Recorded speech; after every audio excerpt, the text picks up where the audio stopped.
आज के क्लास में डिफरेंट थ्योरी ऑफ डिस्ट्रीब्यूशन पढ़ेंगे। तो डिस्ट्रीब्यूशन क्यों पढ़ते हैं? क्योंकि कोई भी फर्म में चार चीज लगा हुआ रहता है। लैंड लगा हुआ रहता है, लेबर, कैपिटल, एंटरप्रेन्योर। तो जो भी ये लैंड, लेबर, कैपिटल जिनके पास भी हैं तो वो कुछ ना कुछ मान करते हैं अपना यूज के लिए। जैसे लैंड वाले रेंट मान करेंगे, जो लेबर दिए हैं वो बेज मान करते हैं, कैपिटल जो रहे हैं कैपिटल जैसे हम किसी से बैंक से लिए हैं कैपिटल तो हम उसको लोन देंगे। और एंटरप्रेन्योर है वो अपना प्रॉफिट मानते हैं। तो चार फैक्टर ऑफ प्रोडक्शन है किसी भी कंपनी में। 4 फैक्टर ऑफ प्रोडक्शन होता है, सब अपना अपना हिस्सा लेते हैं। तो इस हिस्सा का किस तरह डिस्ट्रीब्यूशन हो वो बहुत ही ज़रूरी होता है। और डिस्ट्रीब्यूशन किस तरह का पैटर्न है और उसका इफिशियंसी क्या है, क्या ये कहीं किसी एक तरफ ज़्यादा टिल्टेड है, ये सब हमें मतलब देखना होता है। अगर ज़्यादा टिल्टेड है तो उसे सरकार को सुधारने की आवश्यकता है। क्योंकि ये कैसा किस प्रकार का डिस्ट्रीब्यूशन है, उसकी इफिशियंसी क्या है, इसने पूरी इतिहास को भी प्रभावित किया है। जैसे हम देख सकते हैं, जैसे फ्यूडलिज्म और कैपिटलिज्म को हम समझते हैं सबसे पहले। तो फ्यूडलिज्म में जो वर्कर था वो फार्मर थे, यहाँ पर फार्मर थे और यही फार्मर वर्कर बन गए, यही फार्मर वर्कर कैपिटलिज्म में बन गए।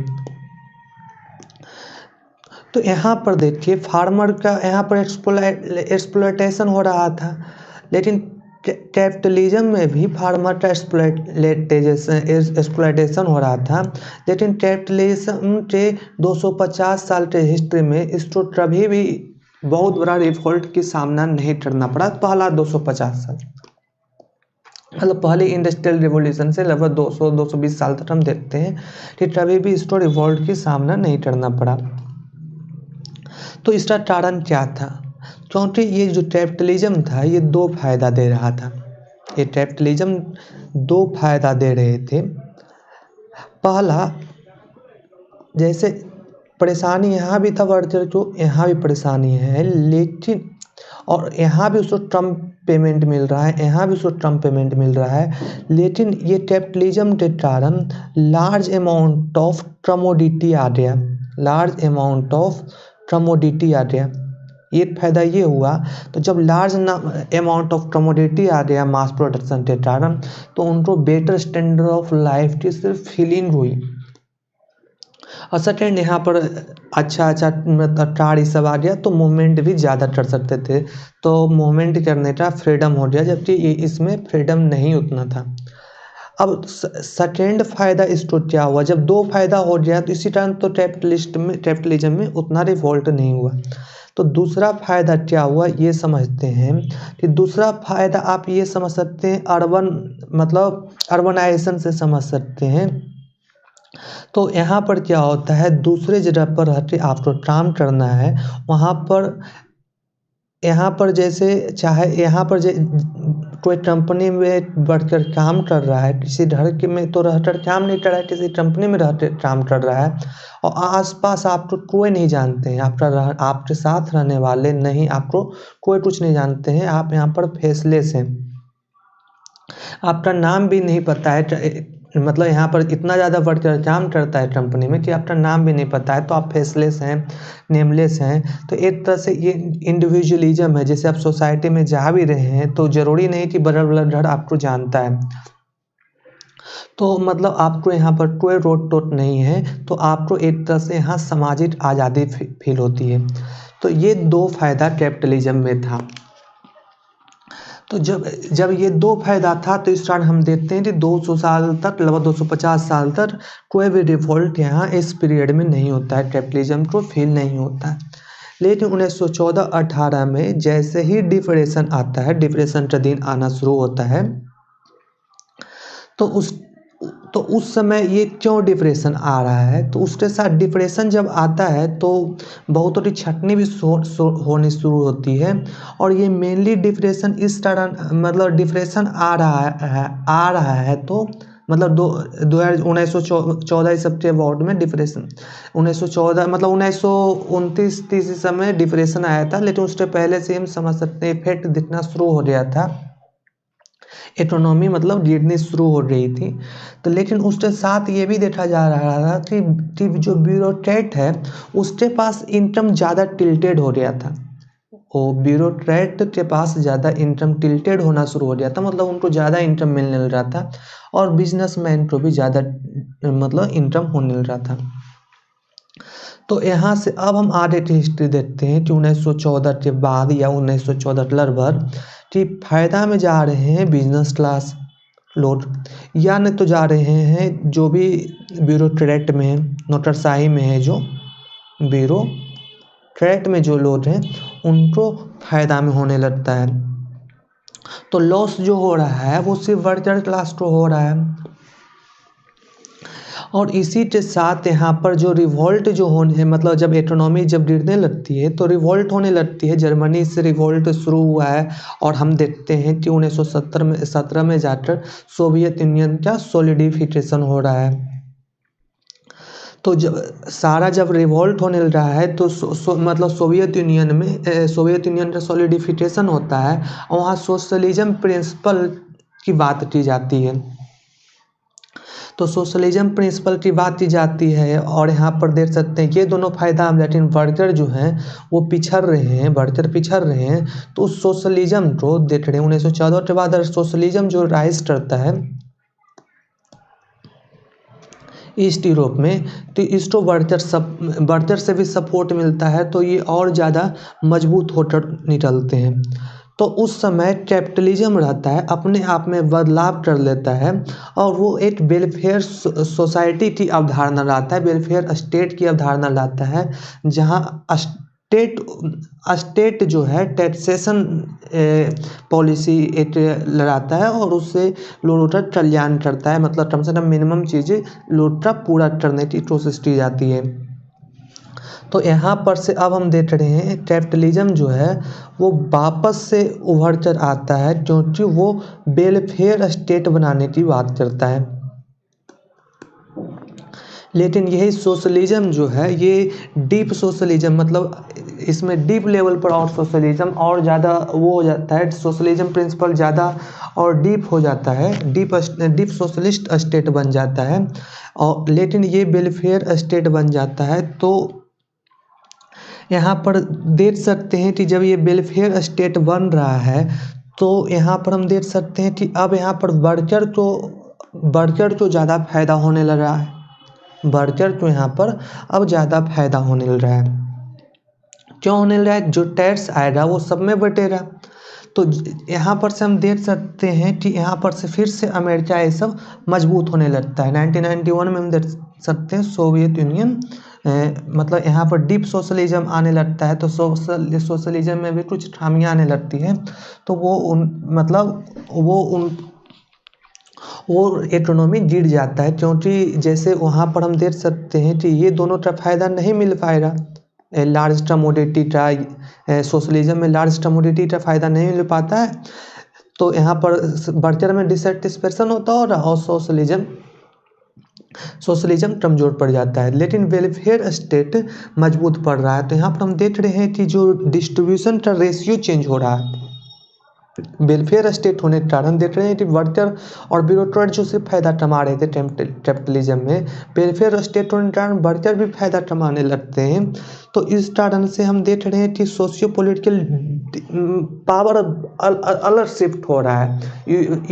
मतलब जो रसिया ये सब जो मजबूत हो रहा था वो वापस से कमज़ोर हो गया, फिर से यूएसए और ये हमारा वेस्टर्न यूरोप का प्रभुत्व स्थापित हो गया। तो देख सकते हैं ये डिस्ट्रीब्यूशन का जो थ्योरी है वो कितना इम्पोर्टेंट हो सकता है, ये समझ सकते हैं थ्योरी ऑफ डिस्ट्रीब्यूशन से। अब हम इसका एकदम करंट एग्जाम्पल देने की कोशिश करें कि मतलब थ्योरी ऑफ डिस्ट्रीब्यूशन क्यों इम्पोर्टेंट है। इसे हम समझ सकते हैं अमेरिका के जीडीपी के डाटा से भी। तो अमेरिका का जीडीपी जो है 1992 में $12 ट्रिलियन था और यही जीडीपी यहाँ पर 2018-19 में ये पहुँच गया है $21 ट्रिलियन। तो देख रहे हैं यहाँ पर ये डबल इनकम बढ़ रहा है, इनकम यहाँ पर डबल मतलब जीडीपी बढ़ रहा है। लेकिन ये सारा के सारा जो प्रॉफिट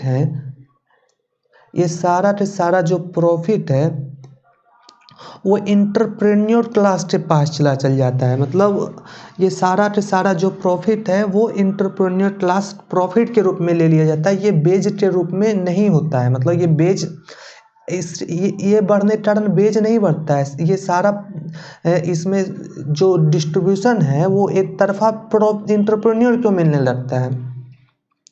देख सकते हैं 8 से 8 बड़ा कंपनी इस पूरे पीरियड में आ जाते हैं। मतलब बड़ा जो कंपनी उनकी 8 से 8 मतलब रेवेन्यू है, मतलब अचानक उनकी ग्रोथ बहुत ही ज़्यादा हाई हो जाती है और 8 से 8 एंटरप्रेन्योर क्लास उभरते हैं। लेकिन बहुतों सारे लोग जो सिर्फ बेच पर निर्भर करते थे उनकी हालत ख़राब हो जाती है। ये पूरी पीरियड में बोला जाता है कि मतलब 2008 तक मतलब 1900 मतलब ये बोला जाता है कि 2008 से मतलब 2018-19 तक बोला जाता है कि रियल बेज जो है एक तरह से कांस्टेंट चल रहा है। मतलब अमेरिका में 2008 के बाद से देखा गया है कि जो बेज अर्नर है उनकी रियल बेज है वो हमेशा कांस्टेंट चलने लग रहा है। लेकिन उनके सामने ही कुछ लोगों को देखते हैं कि बहुत ही ज़्यादा अमीर होते हैं, तो यहाँ इनको आर्थिक वंचना की फील होती है और इस कारण से लोगों में डिससेटिस्फैक्शन उभरता है।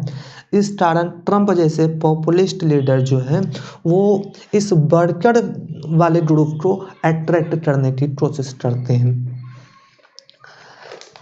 तो ये हमने अमेरिका का एग्जाम्पल देखा। अगर इंडिया की तत्काल के एग्जाम्पल देखें तो इंडिया में भी एक स्ट्रैटिन फैट मतलब एक बहुत ही सुंदर फैट मतलब देखने में एकदम लगेगा मतलब आपको कि ये डिस्ट्रीब्यूशन ऑफ ये जो वेल्थ होता है, ये थ्योरी ऑफ डिस्ट्रीब्यूशन जो हम पढ़ रहे हैं, जो रेवेन्यू हो रहा है उसका क्या प्रभाव पड़ रहा है वो इंडिया के एग्जाम्पल से भी अच्छा तरीका से हम देख सकते हैं। तो इंडिया में क्या है कि मतलब आजकल देख रहे हैं कि मतलब कि एक कमोडिटी दूसरे कमोडिटी पर हमला कर देता है, उसका रीजन देने लगता है। और मतलब सब जगह हम देख रहे हैं कि मतलब एक तरह से आरोप प्रत्यारोप बढ़ गए हैं। तो ये और यहाँ पर एक कम्युनिटी सरकार पर उतनी बिलीव नहीं करती है और दूसरी कम्युनिटी सरकार पर पूरी तरह से बिलीव कर रही है, या कभी दूसरी सरकार आती है तो ये उस पर पूरी तरह एक कम्युनिटी उस पर बिलीव करती है और दूसरी कम बिलीव करने लगती है। ये सब कैसे हो रहा है, तो ये क्यों हो रहा है ये भी समझने की कोशिश करते हैं और हाल फिलहाल में क्या हुआ ये देखते हैं। तो अभी ये हाल फिलहाल में क्या हुआ है कि जैसे रूरल इनकम जो है, रूरल इनकम की बात करें, रूरल इंडिया में रियल बेस शेयर जो है 2012-13 से रियल बेस शेयर रुका हुआ है, जो बेज है वो रुका हुआ है। और यहाँ अब ये भी समझने की बात है, जो रूरल इकोनॉमी होता है वो इंडिया का जो रूरल इकोनॉमी है वो कैश बेस्ड है। इंडिया का रूरल इकोनॉमी कैश बेस्ड है। तो 2014-15 में 2014-15 और 2015-16 में ये दोनों पीरियड में ड्राउट के पीरियड कहा जाता है। बहुत जगह इंडिया में ड्राउट पड़ा था, वर्षा कम हुई थी। तो इस कारण से और ऊपर से डीमोनेटाइजेशन, यहाँ पर डीमोनेटाइजेशन, तो डीमोनेटाइजेशन को ट्रस्ट बेस्ड इकोनॉमी पर सबसे ज़्यादा प्रभाव पड़ना ही था। तो इनके कारण इनकी स्थिति बोला जाता है कि 2012-13 के बाद जो रियल वेज स्टैग्नेटेड है उसका ये भी कारण बोला जाता है। तो सरकार ने मनरेगा को 2016 से अब तक 42% बढ़ाया है। तो 2016 से 42% मनरेगा का शेयर बढ़ाया है सरकार ने। तो इसके कारण जो नॉन एग्रीकल्चर लेबरर हैं उनकी सैलरी मतलब उन पर कम प्रभाव पड़ा है। जो नॉन एग्रीकल्चर लेबरर है मतलब जो मनरेगा पर डिपेंड करते हैं इन पर कम प्रभाव पड़ा है, क्योंकि सरकार ने मनरेगा में 42% बढ़ाया है। और लेकिन जो एनिमल हस्बेंड्री हैं उन पर भी प्रभाव पड़ा है डिमोनेटाइजेशन का। एनिमल हस्बेंड्री पर प्रभाव पड़ा है, मतलब एनिमल हस्बेंड्री मतलब जैसे दूध को जो सप्लाई करते हैं या मुर्गी पालन, ये सब जो भी करते हैं, तो ये एनिमल से रिलेटेड जो भी बिजनेस करते हैं कृषि से रिलेटेड, तो उन पर भी प्रभाव पड़ा है ये डिमोनेटाइजेशन का, क्योंकि वो भी टैक्स बेस्ड इकोनॉमी था। इसे इस तरह से हम देख सकते हैं कि एनिमल हस्बेंड्री में जो बिजनेस में थे 2017-18 से पहले उनको 21% से 35% पर ईयर ग्रोथ रेट था नॉमिनल इनकम में। लेकिन 2017-18 में उनकी इनकम 7% ही बढ़ी है। तो इससे भी लोगों में अनसेटिस्फाइड लोगों की संख्या बढ़ी है। तो इससे भी इन लोगों में अनसेटिस्फाइड लोगों की संख्या बढ़ी है। तो अब यहाँ पर ये देखते हैं,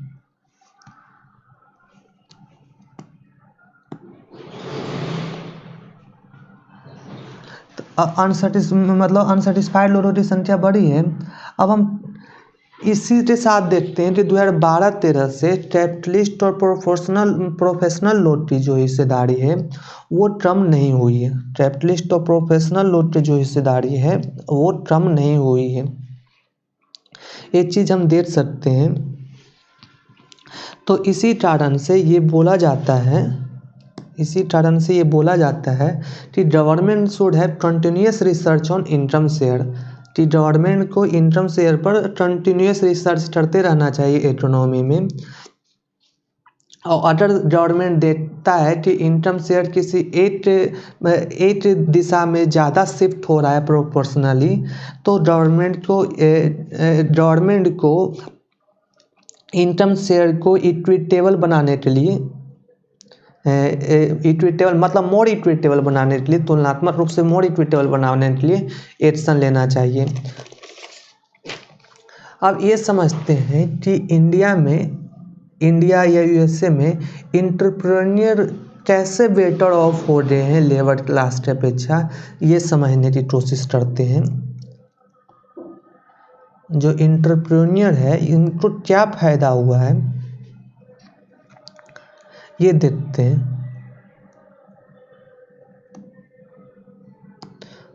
तो इनको जो फ़ायदा हुआ है वो हम देख सकते हैं। पहला फ़ायदा तो उनको राइज ऑफ ऑटोमेशन से हो गया है।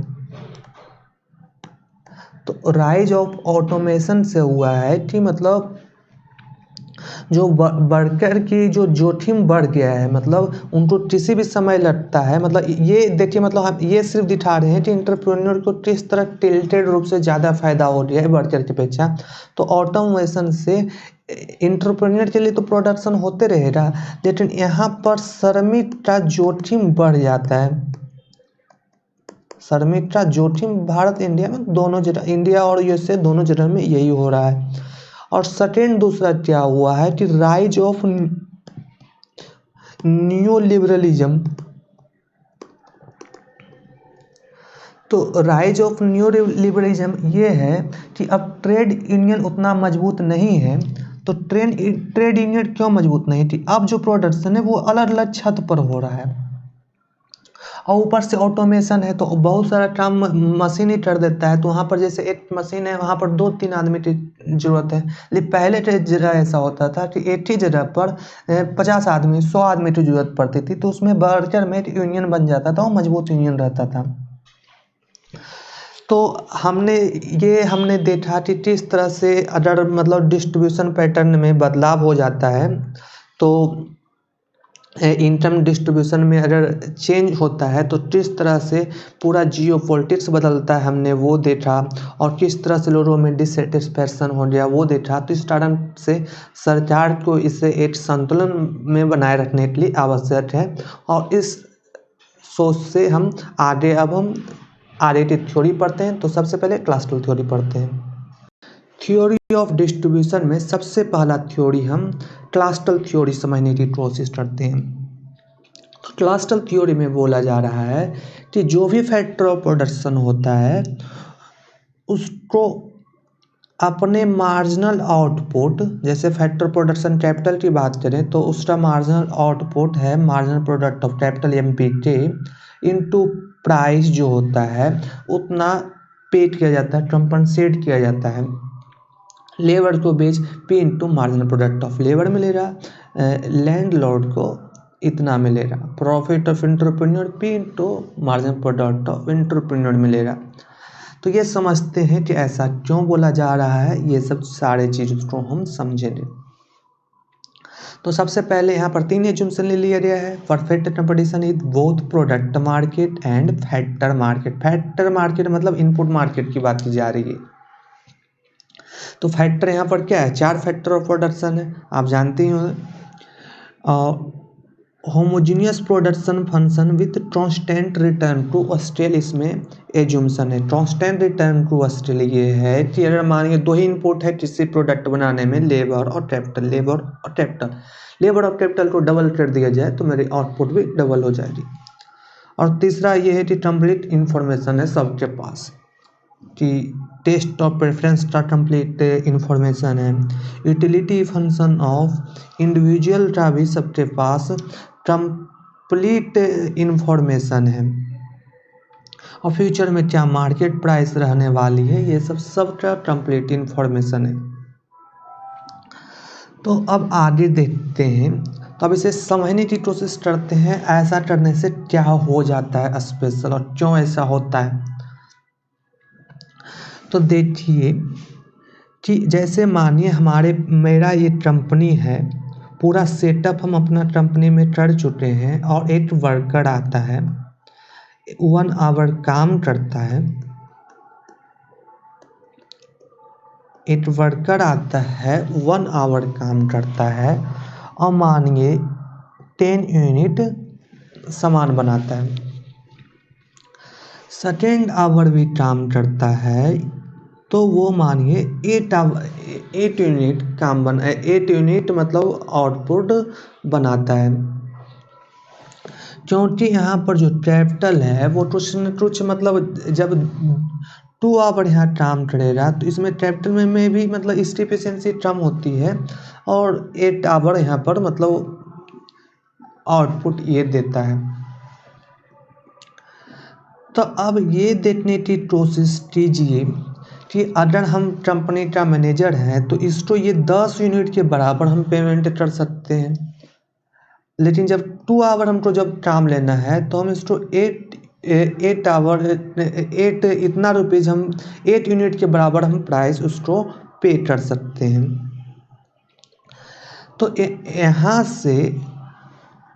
यहाँ पर एक एज्यूम्शन माना गया है, क्लासिकल एज्यूम्शन, कि यहाँ पर हम ये मान कर चल रहे हैं कि ज़्यादा लेबर यूनिट हम लगा रहे हैं तो हमारा प्रोडक्शन कम हो रहा है, मतलब यहाँ पर हम सेकेंड स्टेज प्रोडक्शन में हैं। जैसे हम टोटल प्रोडक्ट का कुछ इस तरह ग्राफ हम पढ़े थे पहले के क्लास में, तो इस सेकेंड स्टेज की हम बात कर रहे हैं जब मार्जिनल प्रोडक्ट डिक्रीज होने लगता है। यहाँ पर देख रहे हैं कि मार्जिनल प्रोडक्ट डिक्रीज होने लगता है। तो ये कंपनी को ये पता चल जाएगा यहाँ पर कि जैसे देखिए कि एक कंपनी सोचेगा, मतलब कंपनी इस तरह सोचेगा कि वो इस तरह सोचेगा कि देखिए कि हम शुरुआत में तो हम 10 यूनिट के बराबर हम पेमेंट कर सकते हैं, बाद में हम 8 यूनिट के अबाउट हम पेमेंट कर सकते हैं, उसके बाद हम 7 यूनिट के अबाउट हम आपको पेमेंट कर सकते हैं। ऐसा कंपनी सोच रहा होगा और तो उस समय हमको इतना लेबर की रिक्वायरमेंट है। तो देखिए यहाँ पर ये कंपनी बता रहा है तो उसको कितना लेबर की रिक्वायरमेंट है इसके मदद से। और ये हमारा क्या है, ये हमारा मार्जिनल प्रोडक्ट है यहाँ पर ये हमारा मार्जिनल प्रोडक्ट है। तो इसके मदद से कंपनी बताता है उसको कितनी रिक्वायरमेंट है। अब अलग अलग कंपनी का, जैसे अलग अलग कंपनी है, ये सारा अलग अलग कंपनी है, सारा कंपनी अपना ऐड कर देता है ये मार्जिनल प्रोडक्ट का। तो इससे इंडस्ट्री का लेबर डिमांड कर्व पता चल जाएगा, और लेबर डिमांड कर्व डाउनवर्ड होता है, लेबर डिमांड कर्व डाउनवर्ड होता है। तो लेबर डिमांड कर्व हमें पता चल जाए, पिछले क्लास में हमने लेबर सप्लाई कर्व पढ़ चुके हैं। लेबर सप्लाई कर्व हमने इस तरह पढ़ा था,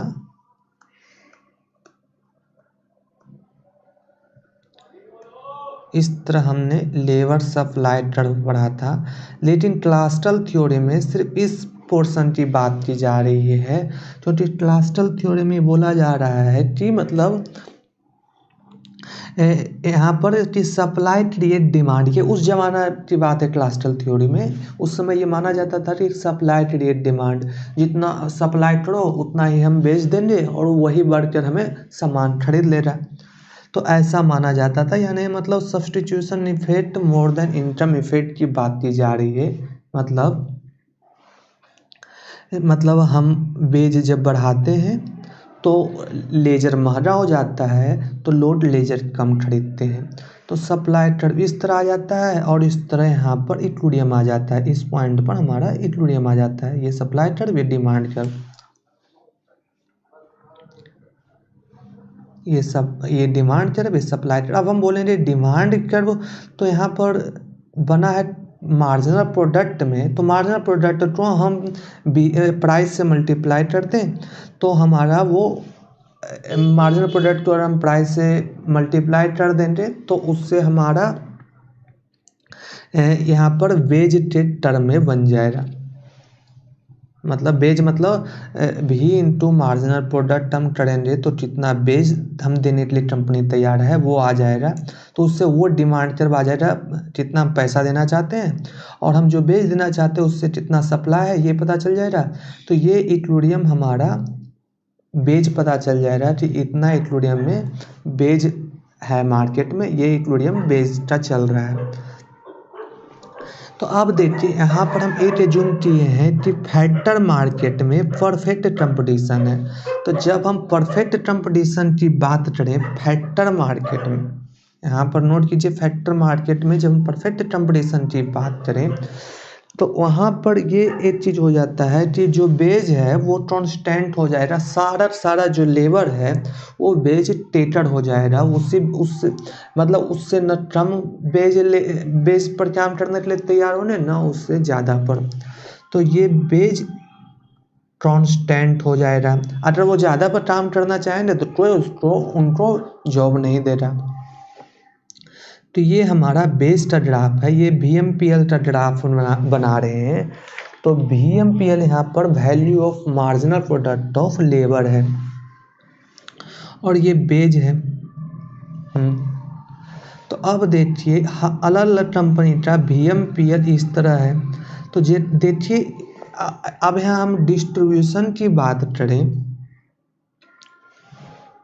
ये मार्जिनल प्रोडक्ट ऑफ लेबर सारा कंपनी मतलब ले रहा है। तो यहाँ पर देखिए उसके पर डिस्ट्रीब्यूशन का बात करें उसके पहले ये समझते हैं कि जैसे मार्जिनल कॉन्सेप्ट को समझने की कोशिश करते हैं उसके पहले। तो एक जो मानिए एक लेबर है 1 आवर काम करता है, तो 5 यूनिट पर आवर वो प्रोड्यूस करता है, और 5 यूनिट पर आवर प्रोड्यूस करता है। और मानिए वो हमारा कंपनी है तो हम उसको मानिए $10 पर आवर हम देते हैं। तो हमारे लिए वो मार्जिनल कॉस्ट जो है वो बन जाएगा $2 पर आवर। ये हमारा मार्जिनल कॉस्ट बन जाएगा हमारा कंपनी का $2 पर आवर। यहाँ पर देखिए अब हम perfect competition in product market की बात करते हैं। तो परफेक्ट कंपटीशन के समय मार्जिनल कॉस्ट होता है वो प्राइस के बराबर होता है, और मार्जिनल कॉस्ट प्राइस के बराबर होता है। हमने मार्जिनल कॉस्ट देखा है, ये हम वेज है जो हम वर्कर को दे रहे हैं, और ये हमारा 5 यूनिट पर आवर ये मार्जिनल प्रोडक्ट ऑफ लेबर है। तो हम लिख सकते हैं MC के जगह मार्जिनल कॉस्ट के जगह लिख सकते हैं veg by marginal product of labour बराबर प्राइस, और यहाँ से हम वेज को बोल सकते हैं P into marginal product of labour. ये आ रहा है वेज बराबर हमें पता चल गया है P into marginal product of labour. तो ये हम वेज हम देंगे, मतलब इतना हम वेज देंगे। ये जो कंपनी है वो P into marginal product of labour wage देगा। यहाँ से ये W1 पता चला है, और ये परफेक्ट कंपटीशन है लेबर मार्केट में, तो ये वैल्यू कांस्टेंट रहता है। और ये W का जो वैल्यू है वो यहाँ पर P into marginal product of labour इस कारण आया है क्योंकि मार्जिनल कॉस्ट जो है वो प्राइस के बराबर है। तो ये जब प्राइस के बराबर है तो वेज बराबर हो जाता है P into marginal product of labour. उसी के मदद से ही तो हमने यहाँ पर डिमांड कर्व बनाया था इस तरह से। अब देखिए इस रीजन को समझिए कि जैसे ये कंपनी जैसे इतना ही लेबर का इस्तेमाल करता है तो उसका marginal product of labour our जो होता है, लेबर आवर अगर इतना ही इस्तेमाल करता है तो टोटल इतना उसको मतलब आउटपुट प्रोड्यूस होता है वैल्यू के टर्म में, मतलब प्राइस मल्टीप्लाई कर दिए हैं मार्जिनल प्रोडक्ट में उतना प्रोड्यूस होता है। लेकिन वो देगा मार्जिनल प्रोडक्ट ऑफ लेबर क्योंकि परफेक्ट कंपटीशन है फैक्टर मार्केट में। तो इस कारण से ये जो रीजन है ये सारा के सारा कैपिटलिस्ट ऑफ प्रॉफिट हो जाएगा, और इतना ही जो रीजन है इतना रीजन होगा, ये सारा के सारा पैसा जाएगा लेबर के पास में।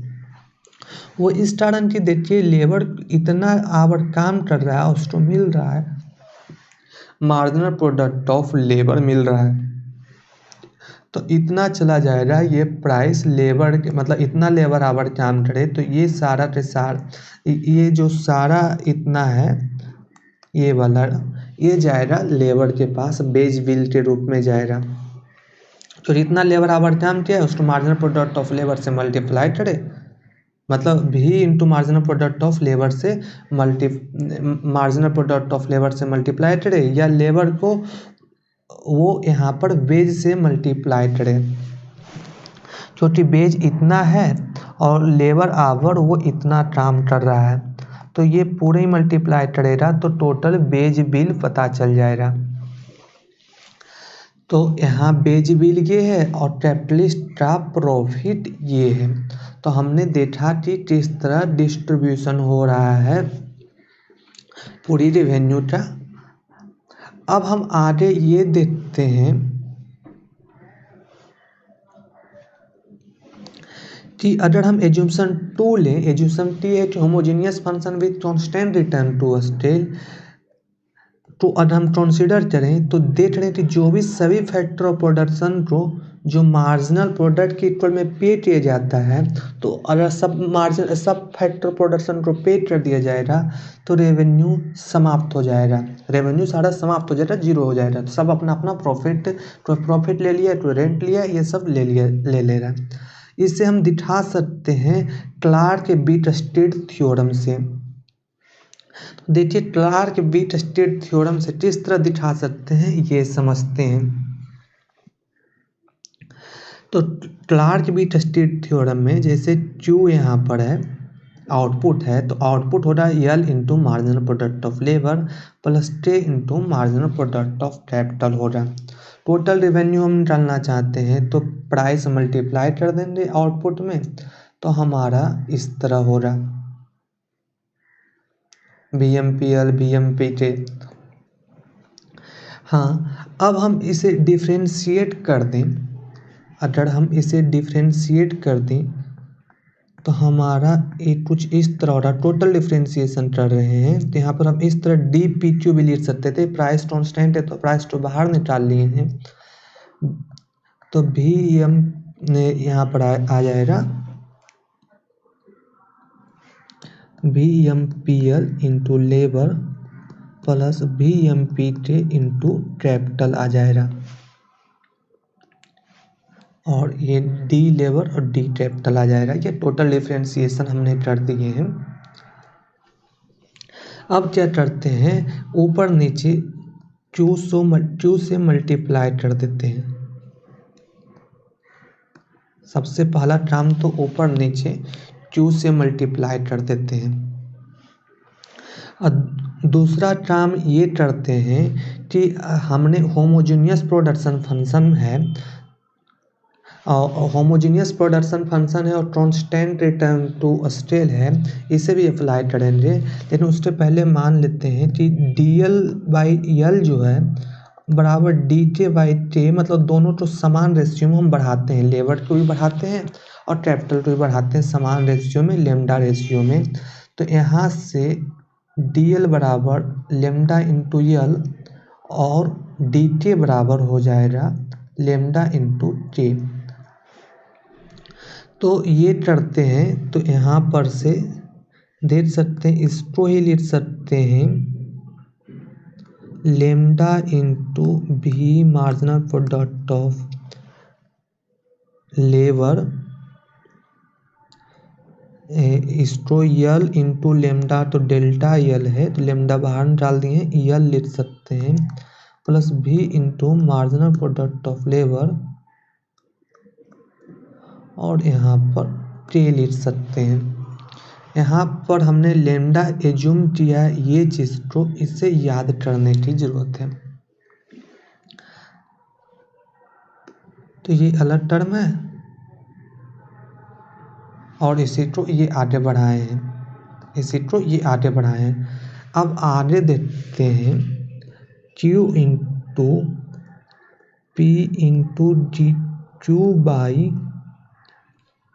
ये P इंटू Q को मल्टीप्लाई करके हम सबसे पहले इसे लिख देते हैं टोटल रेवेन्यू,